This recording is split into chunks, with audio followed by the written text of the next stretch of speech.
একসময় ভিক্ষা করাই ছিল যাদের একমাত্র পেশা, তারা এখন পেয়েছেন সচ্ছলতা। নেই পূর্ণ পেশা ও কুড়ে ঘরের জরাজীর্ণ জীবন। খেয়ে পড়ে সন্তানদের লেখাপড়া করাচ্ছেন স্কুল কলেজে, পরিশোধ করেছেন ঋণের টাকা আর বিদ্যুৎ বিল। এখন দেখছেন নতুন জীবনের স্বপ্ন। শুধু হোগলা পাতার দড়ি বানিয়েই বদলে গেছে তাদের জীবন। শহরের পশ্চিম প্রান্তে খেয়াঘাট ছাড়িয়ে আরও কয়েক কিলোমিটার গেলেই চরসামাইন গ্রাম। একসময় এখানকার মানুষ ভিক্ষাবৃত্তির সাথে জড়িত থাকলেও এখন আর নেই। এখন ভিক্ষা ছেড়ে ক্ষুদ্র শিল্প বদলে দিয়েছে তাদের জীবনধারা। একদিকে যেমন সংসারের কাজকর্ম করতে পারছেন, পাশাপাশি দড়ি বানিয়ে উপার্জন করে হচ্ছেন স্বাবলম্বী। শুকনো হোগলা পাতাকে পানিতে ভিজিয়ে নরম করে চুলের বেনির মতো মুড়িয়ে মুড়িয়ে তৈরি করা হয় দড়ি। প্রতি সপ্তাহে ব্যাপারীরা ও আড়তদাররা তা বাড়ি বাড়ি থেকে নিয়ে যান গুদামে। জেনেক্সে শিফট করো, লাইফকে লিফট করো। পরে তা ঢাকার বিভিন্ন শিল্প কারখানায় পাঠান। এসব কারখানায় এ দড়ি দিয়ে তৈরি হয় মোড়া, চেয়ার, কলস, জগ, ফুলদানি ও ব্যাগ সহ নানা রকমের আসবাবপত্র ও শোপিস, যা রপ্তানি করা হচ্ছে বিদেশে।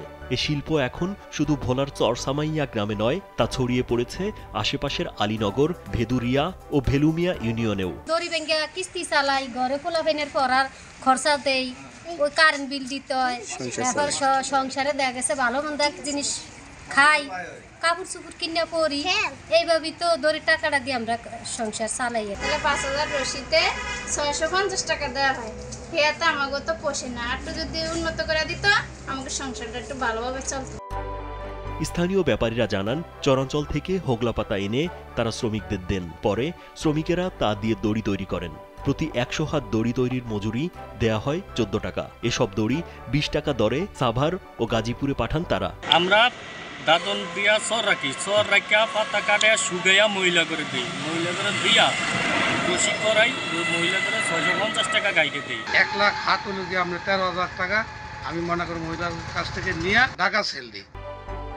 ভোলা বিসিক শিল্পনগরীর উপব্যবস্থাপক এস.এম. সোহাগ হোসেন জানান, হোগলা পাতা দিয়ে দড়ি তৈরি করে গ্রামের অনেক নারীর কর্মসংস্থানের ব্যবস্থা হয়েছে।